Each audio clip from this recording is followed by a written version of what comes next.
할렐루야. 우리 앞뒤 좌우로 한번 인사하겠습니다. 사랑합니다. 감사합니다. 축복합니다. 주님의 사랑과 은혜가 우리 가운데 충만히 거할 줄 믿습니다. 우리 잠시 기도하고 말씀 나누겠습니다. 살아계신 아버지 하나님 감사합니다. 귀하고 복된 주일을 허락하여 주셔서 아버지께 예배 드리게 하여 주심을 감사합니다. 이 예배의 자리가 아버지를 경험하는 자리며 주의 놀라운 은혜의 자리가 될 줄 믿습니다.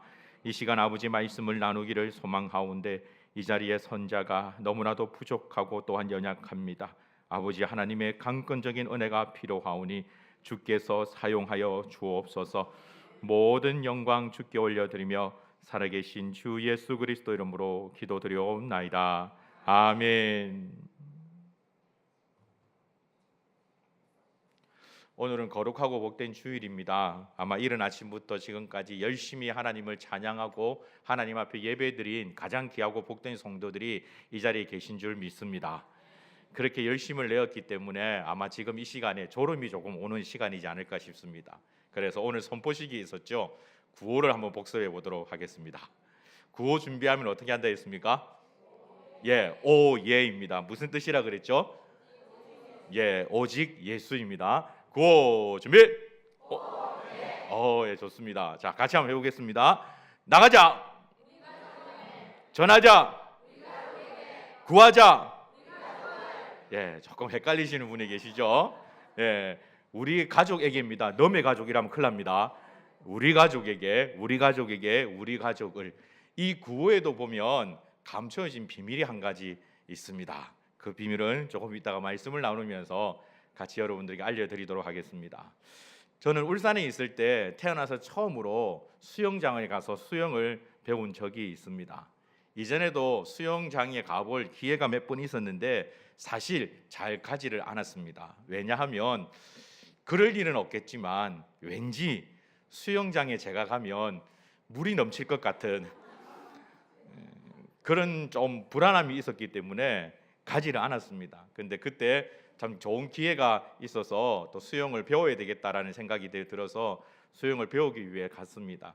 가니까 참 재미있는 모습을 보일 수 있었습니다. 참 이 몸이 좋으신 그런 분들은 이 수영장으로 들어가는데 거침없이 들어가시는데 저처럼 이렇게 몸이 연약하신 분들, 저와 비슷한 유형의 이런 분들은 이 풀장에 들어가는데 아주 조신히 들어가는 모습을 보면서 나만 이런 걱정을 하는 게 아니구나 라는 생각을 한 적이 있습니다.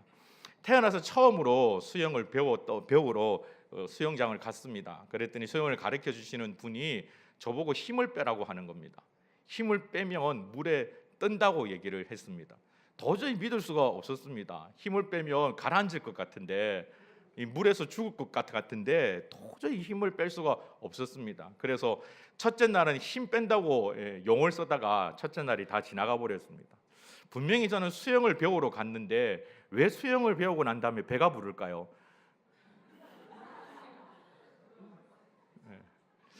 참 이상하게 저는 수영을 배웠을 뿐인데 수영을 배우고 나니까 배가 부르더라고요.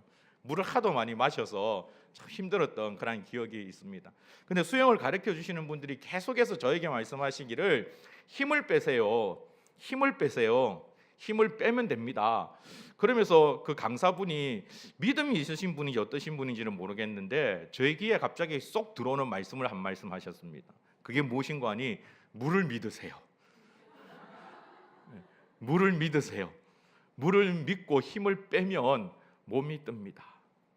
처음에는 쉽지 않았는데 정말 그 말 그대로 물을 의지하고 믿고 힘을 뺐더니 물에 떠는 제 모습을 볼 수가 있었습니다. 그래서 자유형을 배웠고요. 나중에는 버터플라이까지 멋지게 하는 그런 모습을 상상만 했습니다. 자유형까지 하고 끝이 났던 그런 기억이 있습니다. 그런데 그때 참 그 수영 강사로부터 배웠던 놀라운 진리가 물을 믿고 힘을 빼면 몸이 뜹니다. 여러분 우리 신앙생활도 이와 마찬가지입니다. 우리가 하나님을 믿는다라고 고백하지 않습니까? 하나님을 신뢰한다고 말을 참 많이 합니다. 그러나 여러분 정작 우리의 삶 가운데서는 하나님을 신뢰하지 않는 경우가 더 많이 있다라는 것을 우리는 기억해야만 합니다. 앞으로 계속 우리가 창세기를 통해서 당분간 야곱의 생애를 살펴볼 텐데 이 야곱이 그러했습니다. 야곱은 하나님을 믿는 가문에서 태어났습니다. 어릴 때부터 영적인 교육을 받은 그런 자입니다. 하나님을 믿는 자입니다. 오늘 우리가 읽었던 본문에 보면 꿈에서조차 하나님을 만났던 놀라운 믿음의 사람입니다. 그런데 성경은 야곱의 인생에 대해서 한 가지로 요약해서 말하라고 한다면 자신의 열심을 가진 사람, 자기의 힘을 의지했던 사람으로 요약할 수가 있습니다. 마치 수영처럼 그곳에 가서 내가 수영을 잘해보겠다라고 온몸에 힘을 쓰고 용을 쓰면 오히려 물에 가라앉고 마는 것처럼 우리가 하나님을 믿는 것도 이와 같은 원리가 필요하다라는 것입니다. 사랑하는 성도 여러분, 살아계신 여호와 하나님을 전심으로 믿고 나아가는 저와 여러분이 되기를 주님의 이름으로 축복합니다. 창세기 28장은 이삭의 변화되어진 모습을 우리에게 먼저 보여줍니다. 오늘 시간 관계상 읽지는 않았지만 1절 말씀을 보시면 이삭이 야곱을 불러 그에게 축복하고 또 당부하여 이르되 너는 가나안 사람의 딸들 중에서 아내를 맞이하지 말고 라고 말합니다. 이삭이 야곱을 불러서 이렇게 말하고 있는 이유는 창세기 27장 46절을 보면 리브가가 이삭에게 이르되 내가 헷 사람의 딸들로 말미암아 내 삶이 싫어졌거늘 야곱이 만일 이 땅의 딸들 곧 그들과 같은 헷 사람의 딸들 중에서 아내를 맞이하면 내 삶이 내게 무슨 재미가 있으리까라고 말한 리브가의 고백 때문에 그렇습니다. 이 리브가의 고백을 단순하게 말씀드리자면 고부간의 갈등입니다. 그러나 오늘날 우리가 볼 수 있는 그런 고부간의 갈등이 아닙니다. 이 창세기 27장 46절에 기록되어 있는 리브가의 고백은 단지 고부간의 갈등이 아니라 종교로 말미암아 나타났던 갈등을 말합니다. 지금 에서가 이방 여인을 아내로 맞이했습니다. 이방 여인을 아내로 맞이했다라는 것은 그 이방 사람들이 섬기는 신들도 같이 가지고 왔다라는 의미입니다. 오늘도 쉽게 예를 들면 이렇게 볼 수 있습니다. 만약에 며느리를 얻었는데 이 며느리가 예를 들어서 남녀 호랑교의 이 종교를 갖고 있다고 생각을 해보십시오.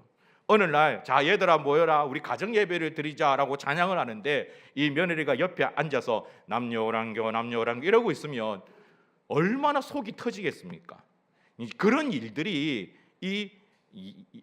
이삭의 가문에 있었다라는 것입니다. 그래서 리브가가 말합니다. 이 야곱마저 헷 족속의 사람들 중에서 아내를 얻으면 나에게 무슨 낙이 있겠습니까? 라고 말합니다. 이 일 때문에 이삭은 야곱을 이 라반의 집으로 보내게 되어지는 것이죠. 그런데 이 라반의 집으로 보내면서 이삭이 하는 고백을 보면 참 놀랍습니다. 여러분 3절과 4절의 말씀을 보시면 전능하신 하나님이 내게 복을 주시어 내가 생육하고 번성하게 하여 내가 여러 족속을 이루게 하시고 아브라함에게 허락하신 복을 내게 주시되 너와 함께 내 자손에게도 주사 하나님이 아브라함에게 주신 땅 곧 내가 거루하는 땅을 내가 차지하게 하시기를 원하노라. 오늘 이 이삭이 야곱에게 하고 있는 이 축복은 소위 말해서 신적 축복이라고 말합니다. 아브라함이 갈대아 우르에 있을 때 하나님께로부터 받은 약속 축복입니다. 지금 이삭이 이 복을 야곱에게 하고 있는 이유는 지난주에 우리가 살펴봤듯이 창세기 27장에서 이삭은 하나님께서 말씀하신 창세기 25장 23절에서 말씀하신 그 약속의 말씀을 신뢰하지 않고 그의 장자였던 에서에게 복을 주기를 원했습니다. 그런데 결과적으로는 하나님께서 말씀하신 대로 이 야곱이 복을 받게 되어지는 그런 일들이 나타나게 되어지죠. 이 과정을 통해서 이삭은 이제서야 깨닫게 되어지는 겁니다. 하나님의 주권을 인정하고 하나님께서 하시는 일을 인정하게 되어지는 것이죠. 그래서 그와 같은 믿음의 고백으로 그의 아들 야곱에게 지금 하나님의 놀라운 축복을 빌고 있는 장면이 창세기 28장에서 시작하고 있는 것입니다. 하나님을 나의 하나님으로 진실된 여호와 하나님으로 섬기기 시작하는 것이죠. 그래서 참 재미있는 것은 5절의 말씀을 보시면 이에 이삭이 야곱을 보내매 그가 밧달 아람으로 가서 라반에게 이르렀으니 라반은 아람 사람 부두엘의 아들이요 야곱과 에서의 어머니 리브가의 오라비더라. 오늘 성경에서 재미있는 표현을 하고 있는 거 여러분 혹시 발견하셨습니까? 에서와 야곱이라고 얘기하지를 않습니다. 성경은 순서를, 특히 히브리라는 언어는 순서를 참 중요하게 여깁니다. 그런데 그의 형이었던 에서가 먼저 등장하는 것이 아니라 이 야곱이 먼저 등장하는 것은 이 야곱에게 하나님의 놀라운 은혜가 임했고 하나님의 축복이 이어져 가고 있다라는 것을 이 성경이 우리에게 보여주고 있는 것입니다. 그 놀라운 것을 이제 이삭은 인정했다라는 것이죠. 장자가 복을 이어가는 것이 아니라 하나님께서 택하신 하나님의 방법대로 하나님의 뜻대로 야곱에게 하나님의 놀라운 축복이 이루어지기를 원합니다 라는 믿음의 고백이 이제 이삭에게 나타나기 시작했다라는 것입니다. 하나님을 하나님으로 인정하게 되어진 것이죠. 그런데 그 모습을 보고 에서는 본질을 파악하지를 못합니다. 그의 아버지가 하나님에 대한 이러한 믿음의 고백을 하게 된 것을 보지를 못하고 단지 야곱이 이 부두엘로 가는 모습들을 보면서 밧다라람으로 내려가는 모습을 보면서 내가 이방 여인들을 아내로 취해서 아버지가 나를 싫어하시는구나, 내가 이렇게 복을 받지 못하는구나 라고 오해합니다. 그래서 그는 이방 여인이 아닌 가난한 사람들의 딸이 이삭을 기쁘게 하지 못하는 것을 보고 에서가 이스마엘에게 가서 그 본처들 중에서 아내를 취하는 내용이 창세기 28장에 이어서 등장하고 있습니다. 그러나 이 모습들은 하나님께서 기뻐하시는 그런 모습이 아니었습니다. 이런 배경의 지식들을 가지고 오늘 우리가 읽었던 본문의 내용을 보면 야곱이 가지고 있는 안타까움이 있습니다. 처음에도 말씀드렸지만 지금 야곱은 하나님을 향한 자기의 열심이 있습니다. 하나님의 방법대로 하나님을 섬기며 하나님을 사랑하는 것이 아니라 자기의 방법대로 자기의 열심대로 하나님의 복을 사모하는 야곱의 모습이 오늘 본문에는 기록이 되어져 있는 겁니다. 사랑하는 성도 여러분, 이 차이를 잘 구별할 줄 알아야만 합니다. 혹자는 이렇게 질문합니다. 왜 교회를 다닙니까? 왜 예수님을 믿습니까? 라고 말합니다. 그러면 쉽게 답할 수 있는 것이 예수 믿고 구원받기 때문입니다. 천국 가기 때문에 그렇습니다 라고 말하죠. 그러나 여러분, 그것이 우리의 목적이 되어서는 안 됩니다. 하나님께서 창조주 하나님이시고 유일한 하나님이시기 때문에 나는 그 하나님을 믿고 신뢰합니다라고 고백할 수 있는 답이 보다 더 정확한 답일 줄 믿습니다. 하나님께서 우리에게 주시는 은혜에만 사모하는 것이 아니라 하나님 자체를 사랑할 줄 아는 자가 되어야 한다라는 것이죠. 하나님은 우리와 관계 맺기 위해서 우리를 만드셨습니다. 하나님은 우리와 함께하기를 원하십니다. 마치 아버지가 먼 곳에 출장에 갔다가 여러 날이 지나고 난 다음에 집으로 들어옵니다. 집에 문을 열고 들어오자마자 아이들이 아빠 이러면서 달려왔는데 정작 아빠를 살피기보다는 뭐부터 살필까요? 그렇죠. 손에 선물이 있는지 없는지, 혹시나 과자라도 사왔는지 장난감이라도 사왔는지 그걸 보자마자 손에 든 그걸 잽싸게 채워가 버리고 아버지는 쳐다보지도 않는다면 그거는 좋은 일이 아닙니다. 아버지를 오히려 더 진짜 반길 줄 아는 자가 되어야 하는 것이죠.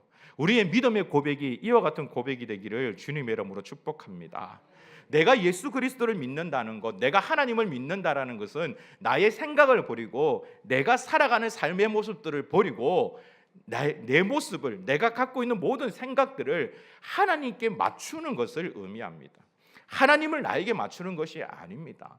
이것은 신앙의 열심이라고 얘기할 수 있습니다. 이 열심으로서는 온전한 믿음의 고백이 일어날 수가 없습니다. 온전한 복을 누릴 수가 없다라는 것이죠. 그저 하나님의 말씀에 아멘으로 순종하며 주께서 이끄시는 대로 나아갈 수 있는 그런 믿음의 고백이 있기를 저와 여러분에게 그와 같은 믿음의 고백이 있기를 주님의 이름으로 축복합니다. 이것이 사실 참 중요한 겁니다. 예전에 제가 중고등부 아이들을 몇 명을 데리고 미국의 아이비리그 투어를 간 적이 있습니다. 10박 11일 동안에 미국의 여러 가지 많은 부분들을 돌아오면서 아이들과 시야를 넓히는 그런 시간들을 가졌습니다. 그 일정 동안 가이드 해주신 한 분이 있었는데 이분이 참 아이들에게 가이드를 너무 잘 해주셨습니다. 처음에 만나자마자 나를 가이드 아저씨라고 부르지 말고 삼촌이라고 불러라라고 삼촌이라고 불러라고 얘기를 하더니 가는 곳곳마다 틈틈이 아이들에게 간식을 사주기도 하고, 그리고 미국이라는 그곳에 얼마나 넓은 곳입니까? 이곳 저곳을 이동하는데 이동 시간이 참 많이 걸리는데 그 이동하는 시간 동안 아이들이 잠시도 자지 못하도록 아이들에게 미국에 대해서 소개하고 가르치고 좋아하는 음악을 틀어주고 정말 아이들에게 유익한 그런 시간들을 참 많이 챙겨줬던 그런 가이드가 한 명이 있었습니다. 이 가이드와 함께 6일 정도 지나고 난 다음에 우리가 도착했던 것이 뉴욕시에 도착을 했습니다. 맨해튼을 보기도 하고 뉴욕에 있는 콜롬비아 대학을 가서 우리가 관람하기도 하고, 그리고 제로 그라운드라는 9.11 테러가 일어났던 곳도 보기도 하고, 자유의 여인상도 보기도 하고, 참 많은 일정들을 그날 소화를 했었습니다. 그러다 보니 어느새 저녁이 되고 아이들이 참 많이 지치고 피곤한 때였는데 갑자기 이 가이드 삼촌이 아이들에게 한 가지 이상한 제안을 했습니다. 얘들아, 오늘은 저녁을 조금 늦게 먹을 거야. 저녁을 조금 늦게 먹을 거니까 그렇더라도 짜증내지 말고 배고파도 좀 참으렴라고 얘기를 했습니다. 사실 중고등부 아이들, 특히 중학생들이 더 많이 있었거든요. 그런 아이들에게 이 말은 잘 통하지를 않습니다. 그래 얘기하면 대부분의 아이들이 짜증을 냅니다. 그런데 이 아이들이 놀랍게도 짜증을 내지 않고 그 가이드 삼촌의 말에 그대로 순종했습니다. 예 하고 따라갔습니다. 그리고는 이 가이드 삼촌이 어딘가 익숙한 길로 데려가기 시작을 하는 겁니다. 길도 꼬불꼬불하고 올라가는 게 참 많이 힘이 들었습니다. 중간쯤 가다 보니 갑자기 아이들에게 이상한 요구를 했습니다. 지금부터 내가 눈 뜨라 할 때까지 절대 눈 뜨지 말고 눈을 꼭 감아. 자면 안 돼. 자지는 말고 눈만 감아라고 얘기를 했습니다. 아이들이 그 말에 다 순종하면서 따라갔습니다. 그러고는 한참 올라가더니 갑자기 차를 세우고 아이들에게 이런 얘기를 했습니다. 내가 한 명 한 명씩 내리는 거 도와줄 테니까 절대 눈 뜨지 마. 눈 뜨지 말고 삼촌이 따라오는 대로, 이끄는 대로 따라오면 돼. 저도 거기에 같이 포함이 돼서 눈을 감고 그 가이드가 이끄는 대로 따라갔습니다. 참 신기한 경험이었습니다. 그러고 나서 조금 있다가 어디론가 우리를 데리고 가서 한 줄로 쭉 세우더니 지금부터 내가 하나 둘 셋을 외치면 그때 눈을 떠라고 얘기했습니다. 그리고는 하나 둘 셋을 외친과 동시에 눈을 떴는데, 눈을 뜬 아이들이 동시에 다 고백한 게 첫 말이 우와 였습니다. 우리가 간 곳은 허드슨 강을 건너서 맨해튼 시내가 내려다 보이는 한 언덕이었습니다. 그곳에서 야경을 보는데 정말 멋졌습니다. 지금도 그 모습들이 잊혀지지가 않습니다. 가는 길이 힘들었습니다. 꼬불꼬불하고 참 힘들었습니다. 게다가 저녁도 늦게 먹어야 되는 그런 시간들이어서 아이들이 참 피곤하고 지치고 배고프고 짜증이 날 그런 시기였는데, 이 아이들이 그 가이드 삼촌을 철떡같이 믿으니까, 철떡같이 신뢰하니까 그 가이드 삼촌이 이끄는 대로 하라는 대로 순종하면서 따라갔더니 정말 놀라운 모습, 참 이쁜 모습을 자기의 눈으로 볼 수 있었습니다. 저는 그때 참 재밌는 모습을 보았습니다. 요즘 아이들이 많이 가지고 다니는 게 스마트폰이거든요. 조금이라도 좋은 것이 보이면 즉시 반응, 즉각적인 반응으로 사진을 찍는 것이 아이들입니다. 그렇게 사진을 찍어서 페이스북이나 아니면 그 인스타그램이나 이런 여러 가지 부분에 사진을 올리는 것이 아이들의 그런 버릇들인데, 한동안 그 모습 보면서 아무도 사진을 찍을 생각을 안 했습니다. 그 모습에 너무 아름다운 그 모습에 감동이 되어져서 한참을 넋놓고 그 모습을 바라보는 아이들의 모습들을 볼 수 있었습니다. 여러분, 우리가 하나님을 믿는다는 것은 이와 같습니다. 내 힘으로 내 의지로 무언가를 하려고 애를 쓰는 것이 아니라 그저 하나님께서 이끄시는 대로 그 하나님의 이끄심에 순종하며 나아갈 수 있다면 그것이 가장 아름다운 믿음의 고백일 줄 믿습니다. 우리의 하나님께서는 우리에게 가장 좋은 것을 주시는 분일 줄 믿습니다. 하물며 악한 자라도 자식에게 좋은 것을 줄 줄 알건대 너희 천부께서 너희들에게 좋은 것을 주지 않겠느냐고 우리 주님께서 말씀하셨지 않습니까? 그런데 문제는 우리가 그 하나님을 제대로 신뢰하지 못한다는 데 있습니다. 더 좋은 것을 주시기 위해서 때때로 하나님은 우리를 터널로 이끌어 가실 때가 있습니다. 더 좋은 것을 주시기 위해서 때때로 우리를 어렵고 힘든 길로 이끌어 가실 때가 있습니다. 그러나 그 길을 하나님을 믿고 나아간다면 우리는 그 길 끝에 나와 있는 하나님의 놀라운 은혜를 누릴 수가 있습니다. 과정이 아무리 어렵고 힘들다 할지라도 하나님을 신뢰하는 자는 하나님의 그 놀라운 축복을 누리게 되어지는 것입니다. 사랑하는 성도 여러분, 이 복을 누리는 자가 되기를 주님의 이름으로 축복합니다. 야곱은 이삭으로부터 하나님의 놀라운 축복을 받았지만 사실 이 야곱은 하나님을 온전히 신뢰하지를 못했던 것 같습니다. 그래서 성경은 야곱의 형편에 대해서 딱 한 구절 소개하고 있는 부분이 있습니다. 11절을 보시면 한 곳에 이르러는 해가 진지라 거기서 유숙하려고 그곳에 한 돌을 가져다가 베개로 삼고 거기 누워 자더니라고 되어 있습니다. 여러분, 야곱은 오늘로 친다면 정말 재벌의 아들과도 같습니다. 이삭은 어마어마한 부자였습니다. 그 부자의 아들이었으니 야곱이 살아가는 삶의 형편들이 어떠했겠습니까?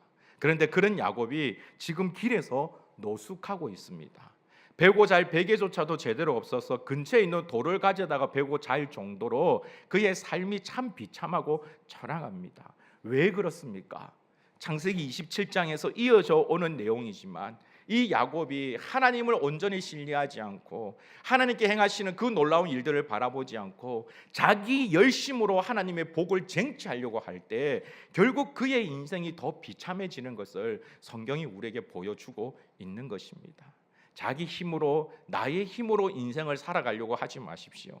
그럼 인생은 참 고달프고 힘들어집니다.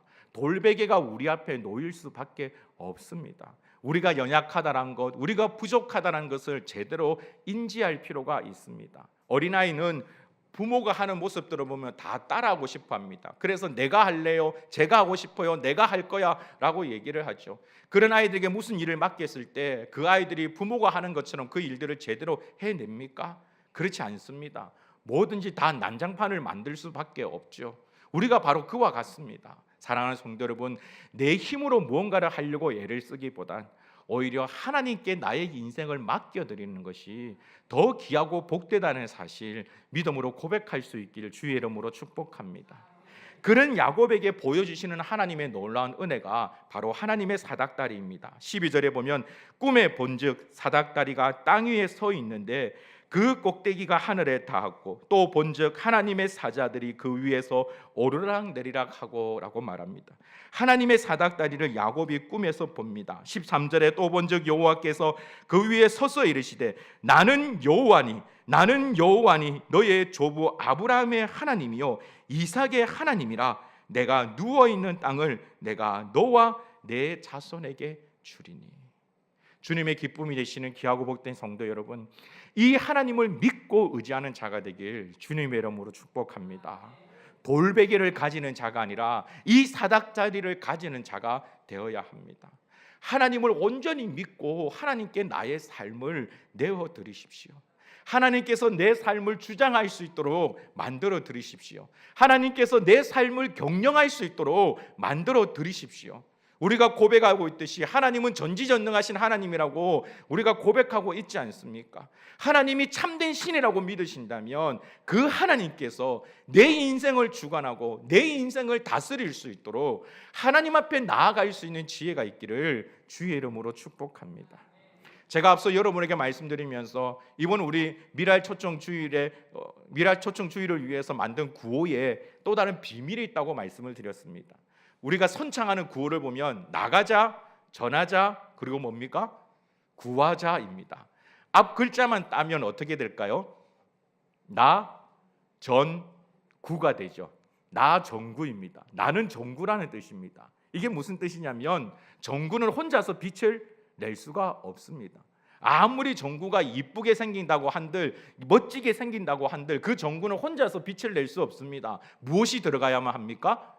전기가 들어가야만 합니다. 전기가 들어가면 그 전구는 정말 아름다운 빛을 냅니다. 지금 바로 여러분 머리 위에 달려있는 전구가 그와 같습니다. 전기가 들어가니 저처럼 아름답게 빛을 내는 겁니다. 마찬가지로 우리가 아무리 잘났다고 한들 우리가 아무리 멋지다고 한들 우리 힘으로 할 수 있는 것은 없습니다. 그러나 하나님의 성령이 우리 가운데 임하시면 우리가 놀라운 빛나는 존재가 될 줄 믿습니다. 그 믿음의 고백으로 이번 미랄 온가족 초청 주일에 함께 나아갈 수 있는 저와 여러분이 되기를 주님의 이름으로 축복합니다. 우리는 그저 하나님을 믿고 기대하는 겁니다. 하나님 앞에 기도하는 겁니다. 하나님 앞에 나아가는 겁니다. 그리고 하나님께서 행하시는 크고 놀라운 일을 이번에 우리 눈으로 보게 되어지는 귀한 은혜가 있기를 주의 이름으로 축복합니다. 입술로만 고백하는 것이 아니라 우리의 삶 가운데 이와 같은 자가 되기를 소망합니다. 오늘 우리가 읽었던 본문에 보면 야곱이 꿈에서 만난 하나님 앞에 놀라운 고백을 합니다. 여러분 20절 말씀 보시면 야곱이 서원하여 이르되 하나님이 나와 함께 계셔서 내가 가는 이 길에서 나를 지키시고 먹을 떡과 입을 옷을 주시어 내가 편안히 아버지 집으로 돌아가게 하시오면 여호와께서 나의 하나님이 되실 것이요. 여러분 이 야곱의 고백을 보면 참 놀라운 것이 한 가지 담겨져 있습니다. 사실 지금 우리가 보고 있는 개역개정 성경은 조금 의역이 되어져 있습니다. 히브리어 원문을 정확하게 살펴보면 오늘 이 번역보다는 보다도 원문에 가까운 번역은 이와 같습니다. 하나님께서 나를 평안히 아버지 집으로 돌아오게 하실 것입니다. 하나님께서는 나의 하나님이십니다 라고 야곱이 지금 고백하고 있는 겁니다. 그런데 여러분 이것은 야곱의 입술의 고백입니다. 야곱의 삶은 그러하지가 않았습니다. 그래서 이 부분을 많은 신학자들이 조금 의역해서 내가 평안히 아버지 집으로 돌아가게 하시오면 여호와께서 나의 하나님이 되실 것이요 라고 번역을 해놓은 것입니다. 다윗은 시편 23편 1절에 이렇게 고백합니다. 여호와가 나의 목자시니 내게 부족함이 없으리로다. 내게 부족함이 없기 때문에 하나님은 나의 목자이십니다라고 고백하지는 않습니다. 여호와는 나의 목자시니 내게 부족함이 없습니다라고 고백합니다. 그리고 다윗은 실제로 그와 같은 삶을 살았습니다. 그러나 야곱은 하나님 앞에 그런 고백을 드렸지만 하나님 앞에 그런 삶을 살지는 못했다라는 것입니다. 많은 사람들이 그렇게 얘기합니다. 지금도 하나님께서는 예배자를 찾으신다라고 말합니다. 지금도 하나님께서는 하나님을 찾으시는 자를 찾으신다라고 말합니다. 지금도 하나님께서는 이 땅에 살아계시며 역사하신다고 말합니다. 그런데 실제 우리 삶 가운데서는 그렇지 않은 것처럼 여겨집니다. 왜 그럴까요? 바로 이 믿음의 고백이 없기 때문에 그렇습니다. 입술로는 그렇게 참 잘 고백합니다. 하나님 최고이십니다. 하나님 전지전능하십니다. 하나님 무엇이든지 하실 수 있을까요? 이게 우리의 고백이지 않습니까? 하나님 정말 하실 수 있습니다. 하나님 믿습니다. 하나님께서 행하심을 저는 기대합니다. 하나님께서 분명히 이 일을 받고 놓으실 것입니다. 하나님 저의 믿음 없음을 하나님 긍휼히 여겨 주옵소서. 저의 인내가 부족함을 하나님 긍휼히 여겨 주옵소서. 하나님께서는 반드시 이 일을 행하실 것인데 제가 연약하고 제가 믿음이 부족해서 제가 끈기가 없어서 기다리지 못하니 하나님 저를 도와주시옵소서 라고 고백할 줄 아는 자가 되기를 간절히 소망합니다. 그 고백이 우리 가운데 있을 때 여전히 살아계신 여호와 하나님을 여러분의 눈으로 보게 되실 것입니다. 여전히 우리 삶 가운데 역사하시는 여호와 하나님을 발견하게 되어질 것입니다. 세상을 향하여 하나님께서는 여전히 살아계신다라고 선포할 수 있는 저와 여러분이 될 수 있을 것이라고 믿습니다. 그런 믿음의 고백을 가지고 하나님 앞에 나아갈 수 있는 저와 여러분이 되시길 주님의 이름으로 축복합니다. 이제부터 하나님 앞에 이 고백을 가지고 기도하십시다. 아버지 앞에 나아갈 때 하나님께서 행하실 줄 믿습니다. 이번 미랄 온가족 축제 때에도 이 주일을 통해서 내 사랑하는 가족, 정말 겉으로 보기에는 인간적으로 생각할 때는 도저히 교회에 안 나올 것 같은 그러한 사람이지만 나는 할 수 없으나 하나님께서 만지시면 나오게 되어질 줄 믿습니다. 오히려 저보다 더 놀라운 믿음의 사람이 되어질 줄 믿습니다. 우리 담임 목사님께서 즐겨 사용하시는 증거 자료가 있지 않습니까? 우리 윤교인 장로님처럼 저런 놀라운 변화의 역사가 우리 이 자리에서도 나타나게 되어질 줄 믿습니다. 그렇지 않습니까? 그 일들이 하나님께서 정해놓으신 때가 되면 이루어질 줄 믿습니다. 문제는 우리의 믿음의 부족함에 있는 것이지 하나님의 은혜가 줄어든 것이 아닙니다. 하나님의 역사가 줄어든 것이 아닙니다. 그러므로 이번 온 교회가 함께 힘을 모아서 이 미랄 온가족 가족 초청 주일에 기도함으로 함께 믿음으로 동력함으로 이 놀라운 일들에 동참할 수 있는 귀하고 복된 믿음의 백성들이 되시길 주님의 이름으로 축복합니다.